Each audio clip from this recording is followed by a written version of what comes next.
Vous pouvez nous expliquer, Nathalie, en fait, comment vous relayez le passage d'une politique nationale jusqu'à l'échelon académique et l'impulsion que vous portez, l'appui que va porter la direction? Donc, au niveau du ministère, donc, il y a un cadre qui est donné et qui est ensuite décliné en académie à travers une feuille de route académique du numérique. Et dans le cadre de la feuille de route de l'Académie d'Amiens, il y a notamment un axe fort qui est le travail concerté avec les collectivités territoriales pour sécuriser les usages et puis pour fournir des équipements et un environnement de travail de qualité.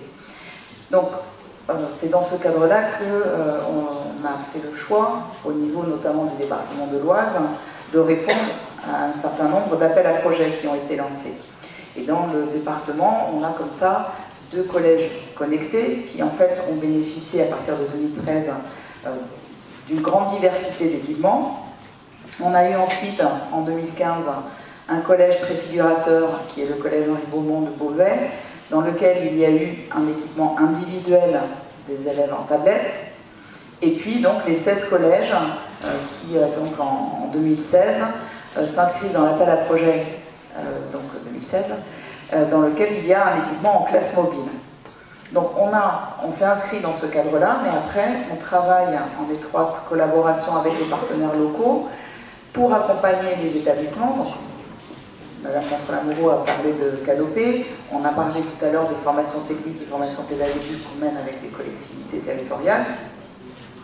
Et l'idée, c'est de pouvoir donc favoriser l'émergence des usages, sachant que ce sont dans les établissements que vont se passer l'essentiel des choses et que du coup on va mobiliser cette année les corps d'inspection pour qu'il puisse y avoir des observations. On va demander également aux référents numériques des établissements de nous faire remonter ce qui se passe.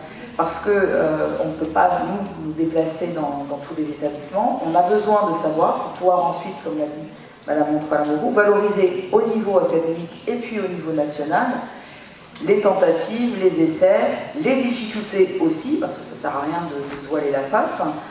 Si c'est en ayant une parole vraie qu'on pourra ensuite trouver des solutions.